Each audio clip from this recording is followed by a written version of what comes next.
Okay, for APDC psychology, we're talking about two, Unit 2, Lecture 1.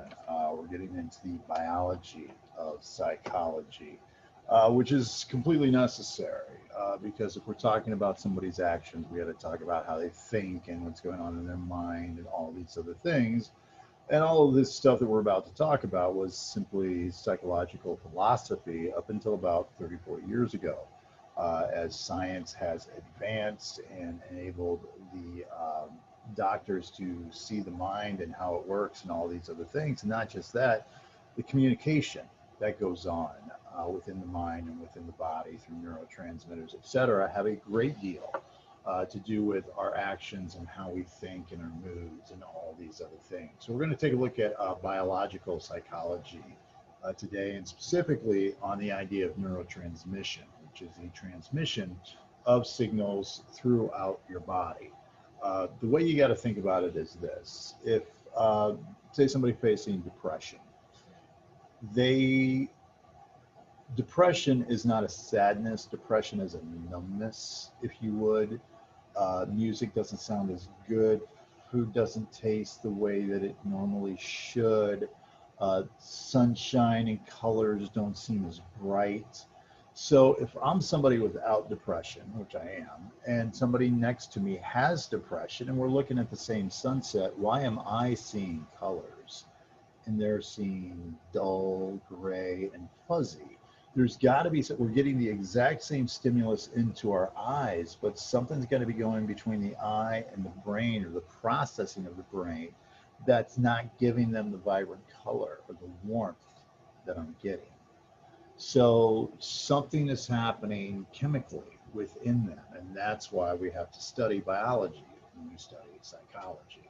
So when we're talking about biological psychology, the concern is the links between biology and behavior. This could be a behavioral neuroscientist who will basically look at a series of rewards and punishments, and then look at our brain and see how our brain reacts to that.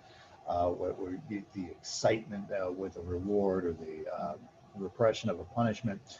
Neuropsychologists, behavioral geneticists who look at the DNA and how it's passed on, physiological psychologists, biopsychologists, all of these are folks that go and look at how do these particular actions impact us on a chemical level. Because everything psychological is simultaneously biological. How we think impacts how we feel, and how we feel impacts how we think. Also, if half of who we are is genetic, our pre-wiring is a pretty big deal. It's a pretty big deal. So again, we're looking at how chemical activity mediates our behavior, genetic influences of our behavior. So what are we getting? What's coming into us? And then how our hormones are reacting within us. And again, why some of us can't stop eating and others don't have that desire to eat. Is that something that's going on in our environment? Is it pre-wired? Whatever. Biological psychology is able to take a look at these things.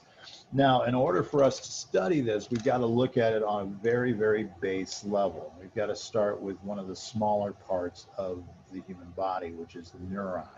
The neuron is basically a nerve cell, which are the building blocks of the nervous system. You put a bunch of them together, you got an axon. And these things are used to send messages across the nervous system. Now, to understand our thoughts, actions, memories, moods, all these things, we have to understand how this communication works. Because if I take information in, I put it in my short-term memory, and there's a disruption in putting it into my long-term memory, well, because the neuron didn't place it there. This is the core of our communication. There's many different types, there's many different sizes, but they're generally all kind of this same thing that's going on. Speed could go anywhere from 2 to 200 miles per hour. Brain activity is measured in milliseconds.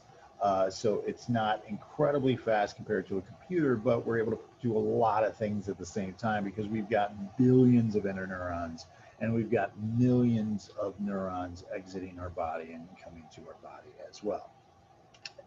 What's also important, because these neurons are a little bit slower, is it takes about a tenth of a second for us to register information unconsciously, and consciously it takes even a little bit longer. because if I stab myself with this, ow, you know, that pain, it takes for me to take this and put it into my finger. Now my finger's got to send a signal up through my arm, across my shoulder, to my brain, to my sensory cortex. And my sensory cortex has to say, hey, that really hurts. I need to get that away. So now my motor cortex needs to tell this hand to pull it away and this hand to pull away. So now my motor cortex has to send a message down through this arm and down through this arm to sort of do that. And it takes a little bit of time to do. This is why we never we never live in the moment. When you're driving in a car at 80 miles per hour, by the time you process everything going on, you're 10 feet back. So your car is actually 10 feet in front of you when you're driving at about 80 miles per hour.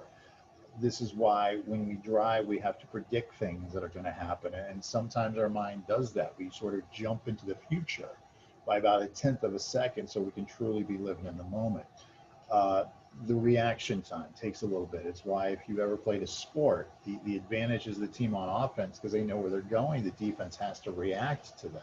You know, so you do a little jerk like that, and I'm going to start to go that way. Oh, you know you're going this, and you guy's already gone, and he's wide open. So this is the neuron, and it takes a little bit of time. It's still pretty quick, but it takes a bit of time. So let's break down the neuron here in a little bit of pieces. Now, start off with the soma. The soma is the neuron cell body. It's got a nucleus right here. So there's my cell body, got a little bit of a nucleus. There's a little nuclei right there. And this is our soma. Now, within this, you also have the dendrites. And these guys right here are sort of receiving information from other neurons. Either you're getting information from, let's say, sensory neurons or nerves at the tip of your finger or whatever, sort of send the message here, and then it shoots across here. Now, what's also important to know about these neurons is that they're one-way roads. Okay, they don't go back and forth. Either you have neurons that are going at the brain, these are afferent neurons, these sensory neurons, or you have neurons that are going away from the brain. These are efferent neurons, or exiting neurons, if you would. Motor neurons that are telling the body what to do. So it's either going towards or it's going back. It's a one-way road. So I got a bunch of these guys going towards my brain. I got a bunch of these guys coming away from my brain, like millions of them. So the job of the dendrite is to receive this information from either nerves or from other neurons. Like if this neuron was attached to itself, these terminal buttons over here would be attached to these dendrites, sort of attached. So then we send the message from here, gets to the cell body, and then we can shoot it across. So here we got your cell body or your soma. There we've got your little dendrites, which are taking the information in on these little receptor sites. And again, there could be 5 neurons attached to this, or it could be 500, there could be 5,000 neurons attached to this. And the more neurons that are attached, the more likely the message is to get across. Because if I have 5 neurons attached to this and then the message shoots over, you know, I gotta, you know, five, as opposed to 1 neuron being attached. If I got 5, I've got 5 times the chance of the message getting across. If I got 500, I've got 500 times the chance that the message is going to get across. And this is why you'll hear me say again and again and again, you make more neural connections. The more neural connections you can make, because the more guys that are attached to this and are sending the message, the more likely the message is to get sent. Now, again, whether the message comes from 1 neuron, from 5 neurons, from 5,000, it's going to be the exact same message, exact same speed, exact same power coming across here. All right, so then we've got the axon. So this is the axon which is going across. Think of the axon like an extension cord. Okay, it could be microscopic in length, or you could have a bunch of axons that are all bound together, and it could be pretty thick, like this pencil right here, thickness of a pencil. This right here is about the size of the optic nerve, because all my axons get together from the eyeball, sending messages back to the occipital lobe, and they all get together because it helps in communication. And again, it could be microscopic in length, could be several feet long, going from my spine all the way down my tippy toe. And again, it's very important that you know that these are one-way roads. So the axon is shooting the message across. Once it's received through the dendrite and the soma, you're going to shoot it all the way across to make sure that you can get it to the next one. Now, the myelin sheath is this guy out here. So if this is my axon right here, this outside, these little fatty cells outside, these are what are known as the myelin sheath. Now, the myelin sheath, the way that you look at that is if you've got an extension cord, you've got the axon or the wiring that actually sends the electricity through, but then you have that plastic coating on top of it to ensure that the message is protected, gets through, has some flexibility, whatever else. You break that seal and then the electricity can get anywhere and it's going to have trouble getting over. Like I've had dogs of mine bite into an extension cord and you know the electricity goes to them and light goes out until I repair the cable. So you want this myelin sheath to protect this axon as it goes across. If the myelin sheath does not protect this axon, it gets worn down or whatever, then suddenly this becomes very, very hard and it's not as flexible and it's harder for the message to get across because it's not being protected. So any message that comes from the 500, 5,000 neurons here trying to shoot across will die in here and not be able to be sent because of that scleration. And this is what also the disease multiple sclerosis, MS, multiple sclerosis goes with the myelin sheath, is because the message can't get there. Somebody with multiple sclerosis, their mind is great and it can think really, really well. They just can't tell their hand to pick up this pencil. They just can't tell their mouth to make these words. And it's a very, very frustrating disease because the message is there and it's right and it's intelligent and everything else. They just can't physically get themselves to do it without a lot of effort made towards it. So we shoot it, we get it in the dendrites through the soma, shoot it across the axon, protected by the myelin sheath, and then it comes out over here. And what these guys are terminal buttons. So the dendrite, it comes in here, starts with a D, starts with a T, so alphabetical order to remember those two. So now you're shooting it across here, and now it's going to hit these terminal buttons. And the job of the terminal buttons is to shoot the message to the next neuron or to the spinal cord or wherever it needs to go in the brain or whatnot. Their job, again, I would just want to carry the message, shoot it across, and we're going to pick it up over here and send it to the next one. So their job is to shoot it to its destination, which again could be the spinal cord, could be somewhere in the cerebral cortex in the brain, the right cortex of the brain to pick up the particular message. And then these little bulbs right here, their job is to connect to either dendrites of another neuron, spinal cord, whatever, and shoot the message over there. Now, in order for me to transmit the message from this neuron to another, I'm going to need something called a neurotransmitter, which is a little chemical thing that helps me get the message from point A to point B. Now, depending on the level and what type of neurotransmitters there are going to have a huge impact on how that message gets sent. And we're going to talk about that here in a little bit when we talk about endorphins and serotonin and dopamine, etc. Dopamine, a little bit more of a pleasurable thing. Endorphins to try to block pain. Serotonin impacts mood. We're going to get to all those in a little bit. But depending on the type of neurotransmitter that helps can actually manipulate the message that is being sent across. So there you've got another example here, the dendrites in the cell body going across the axon, myelin sheath protecting it, coming out here, and you've got your terminal buttons. So other examples right there of a neuron in action.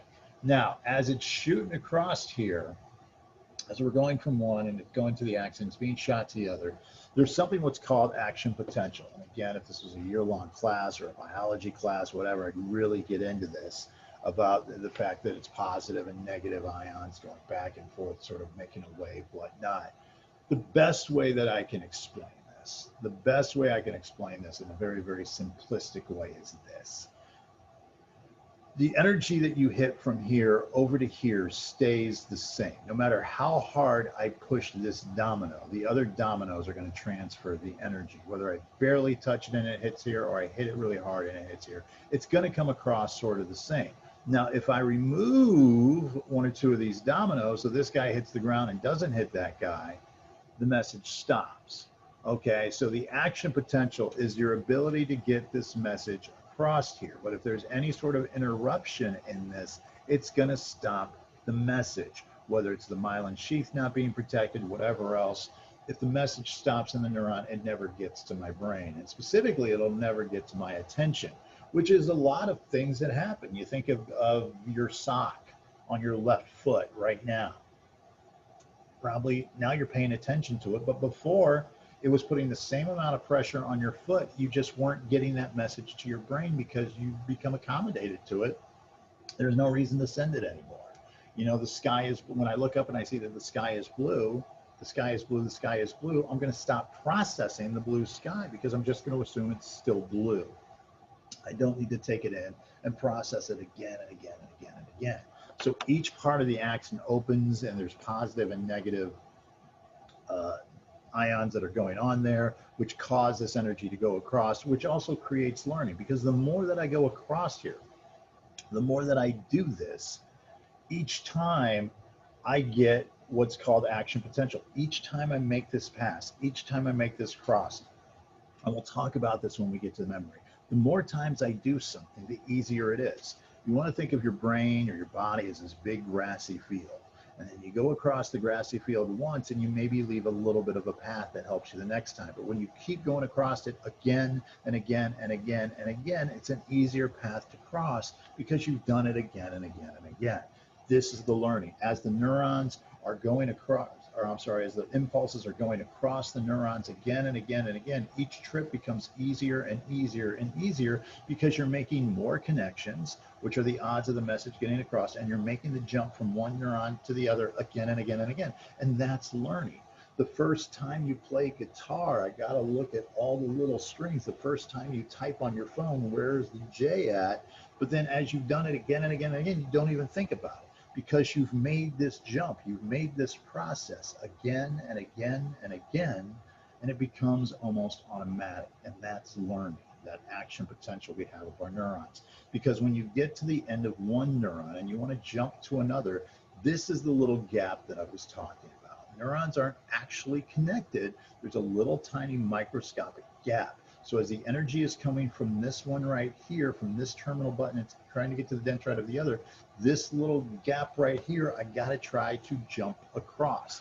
And in order for me to jump across it, once my message jumps across, whether I send it with a power of 20 or a power of 5 or a power whatever, it's gonna hit this at the exact same. It's an all or nothing principle. Either the message gets there or it doesn't. When you plug something in, it either gets the electricity or it doesn't. If I'm shooting a gun and I pull the trigger, whether I pull it like this or I just tap it, the bullet's going to come out the same. All right. So whether it just barely gets across or forcefully gets across, it's going to come over with the exact same energy. So whether my neuron gets a message from 5 neurons or 15 neurons or 5,000 neurons, it's going to be the same message that's coming across because it comes across this threshold, which goes over the top of this synapse. All right. And that is the little, and there's some other examples right there. And that is the little bitty gap right here. This little bitty gap between the sending terminal to the dendrite, picking it up from someone else or the spinal cord, whatever, this is the synapse and this is the jump it has to make. If it doesn't make this jump, I never get the message because it's not coming across. I'm not paying attention, whatever, I'm not going to get this message. So it's got to make its jump across here. All right, from one neuron to the other, it's got to get across this synapse. Now, in order to help it get across this synapse, there are neurotransmitters, which are what they say they are. They help transmit the signal between neurons. Now, again, it can help receive them. Some of them will do that. It may sometimes block the message, which causes sort of a reuptake back to the previous neuron. Reuptake, this is a gross way of explaining it, but if you've ever had somebody drink out of a water bottle and they just had a sandwich and they drink out of a water bottle and that sandwich spills back in, that's kind of what you get here. It comes over here and then the sandwich spills back in a little bit. But you'd want to jump across this synapse to get your message to the next neuron. And in order to help that happen, we've got these little guys called neurotransmitters, which are the little chemical messengers that travel these little synapse gaps between neurons, but they can actually also manipulate the message. So not only are they the bridge, but depending on the type of bridge that you cross or the neurons that are used to do this, it's going to impact the message that you have. And again, is it a very pleasurable signal? Are we removing the pain signal? Does it make me more hungry signal? Whatever. These little neurotransmitters have an impact. And this is back to where we get to why we study this for psychology, because this can impact, neurotransmitters can impact not just do I take in the information, but how am I taking in the information? The mood that I'm taking in the information with, or other things. So let's take a look at some of the neurotransmitters. There's tens of them, but let's just take a look at a few of them. The most common neurotransmitter that a lot of people like to talk about is dopamine. And dopamine is a sort of a pleasurable neurotransmitter. It gives you some excitement of a neurotransmitter. It's the reason why we are so addicted to our cell phones. The reason we're so addicted to our cell phones is because our cell phones give us a little dopamine rush, whether it's getting to that next level of a game, whatever, whether it's getting a text message from somebody, you know, ooh, it's new information, because we want to learn. We want new information. We want to be informed. So you get that text message, you go, and someone goes, Susie broke up with Johnny. Oh, Susie broke up with Johnny. Oh, Johnny's available, or whatever. You know, now you've got new information and you were the first to get it and you're very, very excited. But if you get like a text message or an update of something you already got, like an hour later, somebody goes, Susie broke up with Johnny. You're like, oh, man, I already knew that. You're like upset because you're not getting that dopamine rush. You're not getting that new information. So again, this is one of the reasons why these things are so addictive, is that people are like, if I don't have it and I don't get my email or I don't get my text, I'm not going to get that information. I'm not going to get that little dopamine pleasure that comes with it, the little rewards of getting to the next level. Dopamine rush, dopamine, you know, I've got another follower, somebody retweeted, you know, I've got validation. Dopamine rush, dopamine rush, dopamine rush. If we've got, and again, we can, it's not just from a cell phone, it's certain foods. Certain fats, certain sugars give us a pleasure when we eat them, and an excitement, so that we'll eat these bad foods because they sometimes can just make us feel better. So the manipulation of the dopamine is very, very important. If I've got too much dopamine, though, then I've got schizophrenia, because I've got too much of a sensation going in, you know, too much stimulation going in, and I may be seeing things that aren't there. Because it's just pleasure, pleasure, pleasure. And when we take something to sort of sometimes mimic it because we're not getting enough, we drink this, caffeine, cocaine, any other sort of stimulant to sort of get that rush, to get that thing going, to get that extra energy, that motor going. But then the problem is this is my problem. If I drink this caffeine right here, this extra large 44 ounce thing, which is a drug, by the way. This is a drug. I am admitting on a video that I am a drug dealer, and Buc-ee's is my crack house. But this drug right here is a stimulant. It's an absolute stimulant. And but what happens is when my body sees me take in 44 ounces of this, the dopamine producer of my body goes, oh, wait a second, you know, because here I am waking up in the morning, and I wanted that little rush, you know, my body's making this much dopamine, whatever. So I want to rush. So I go and I get some caffeine, which is going to put me up to here. Yay. Then my body's going, wait a second, you keep doing the caffeine and everything. It's making us a little bit too excited. So I'm going to produce less dopamine. So now that's going to bring me down here. So now just to feel normal, so normally I'm down here, just to feel normal, I got to drink this much caffeine. So to get a little bit of a rush, I'm going to have to drink more. I'm going to produce less. I'm going to have to drink more. I'm going to produce less. I got to drink more. I'm going to produce less. And then we suddenly have this gap where you've got people that have to take in these drugs just to feel normal. And then if they quit, there's a withdrawal. So, and that's your addiction. You know, you're never going to be as high as your first high, as drunk as your first drunk, because your body builds a tolerance to it. And then if you get into that phase of addiction, I've got to do it just to feel normal, because I'm manipulating the messaging going through my body. And the dopamine is one neurotransmitter that puts these messages through. Here's, again, some examples of different types of drugs before and after on our body's ability to make this stuff on its own. We stop making it, and therefore we have a bit of a withdrawal effect. Some more stuff there on dopamine, which again helps regulate waking up and all these other things. But if I'm getting away from my body's natural production of it, I've got a problem, because I'm not producing it at my normal levels. But at the same time, there's some people whose natural levels of dopamine are a little bit lower. And these are people who sometimes face more depression. They just don't produce dopamine at a quote unquote normal level. So this is a person who may have to be prescribed uh, antidepressant medication to give them a bit of a stimulus because they're not naturally producing dopamine at a good level. Some other stuff there on dopamine as well. Another type of neurotransmitter that you have is something called serotonin. Now I call it, I pronounce it as serotonin because tone is mood. And that's what serotonin sort of affects, our mood, how aggressive we can become, our ability to be hungry or not, our ability to sleep, arousal, all these things. But primarily the mood. You see these guys here from your little inside out, all these different moods in our brain. That's impacted by serotonin. And this is, again, why a lot of Prozac, similar antidepressant drugs, raise serotonin levels and also reduces aggression because it gets us into hopefully a better mood. But again, abnormal levels are going to contribute to depression. If my serotonin level is too low and I'm not sort of getting that, or if it's too high, I've got OCD because I've got anxiety and all these other things. So again, drugs that increase serotonin, you'll look at this aggression. People that had a very high aggressive score, but then they started to take drugs that increase the level of serotonin, and it goes down and down and down and down and down.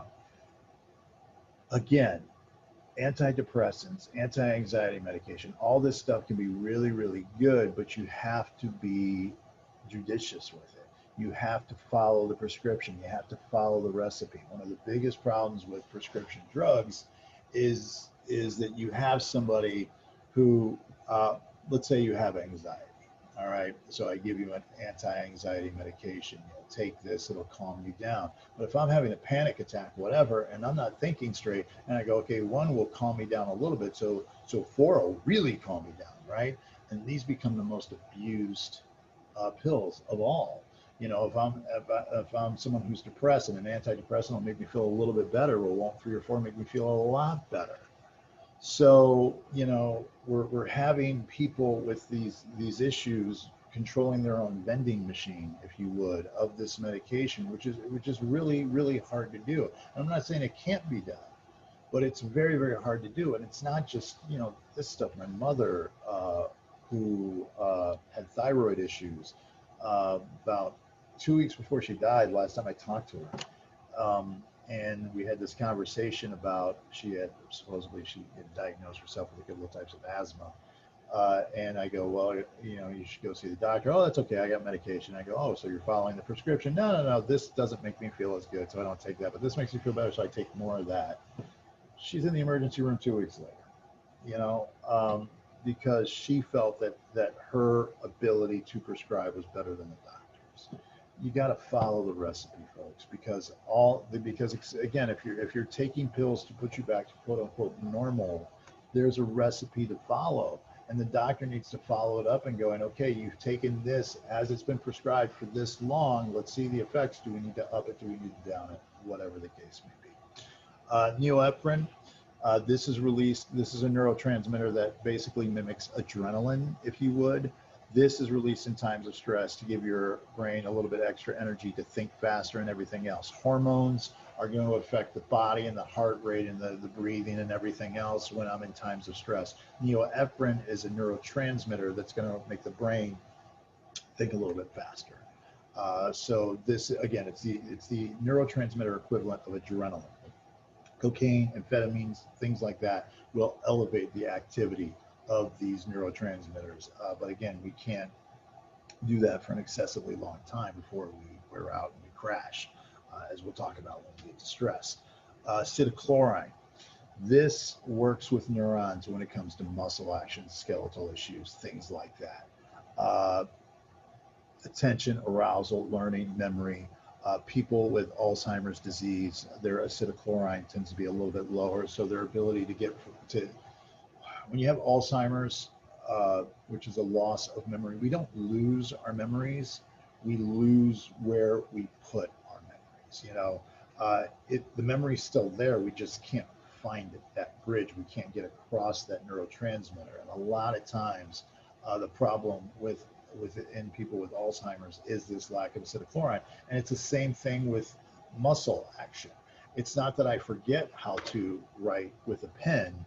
It's the memory of how to do it.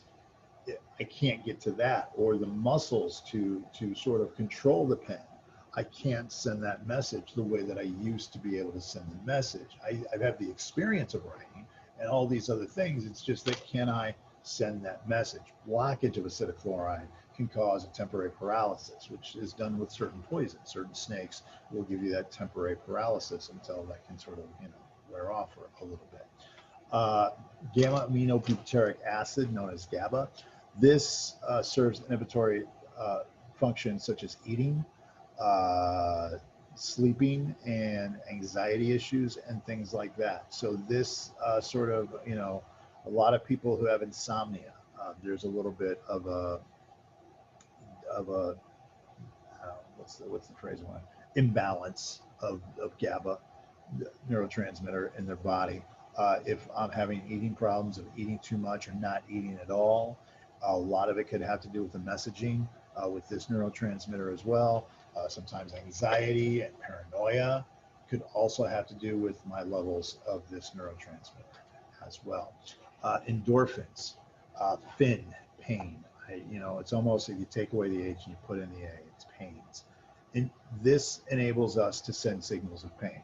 If you've ever been playing a game or whatever, just going about your day, and then you're like feeling fine, then you look down at your leg and you notice it's cut, like something happened, and you're like, and then suddenly, it hurts, but you didn't feel that before. You only felt it when you saw it. The reason you didn't feel it before is because your body's like, hey, we don't have time for this. And endorphins can actually sort of block levels of pain. There's a story of a woman who was out hiking and she falls off a cliff, and when she fell off a cliff, her knee exploded, one leg pierced out of the other, or whatever, and her legs are just crumbling mass below her waist, but she didn't feel any signals of pain because her brain basically said, I can't deal with that right now, we got to survive. So she her brain just blocked the signals of pain until she was finally rescued by a helicopter, and then they all came back. But we have that ability. Pain is we create signals of pain. So if we create signals of pain, we can certainly block signals of pain. And pain is good, by the way. Pain is your body telling you something's wrong with it. So it's good to have pain. And then sometimes, when you release endorphins again and again and again, it can actually give you a little bit of a high. If you're a marathon runner, anybody who's run long distances, myself not included, but if you ask a marathon runner, which is 24, 22, 26 miles, I forget, it's too long. But when you're doing that, you're constantly, your feet are just boom, boom, boom, boom, boom. That hurts your knees and everything else. But once you get past 4 or 5 miles, there's not much of a difference between mile 8 and mile 11, or mile 12 and mile 13, or mile 28, not 28, but 21 and 15. There's not really much of a difference because you're doing it again and again and again, because your brain is going, why are we doing this? Why are we running? Okay, well, as long as we're going to run, let me just block these signals of pain.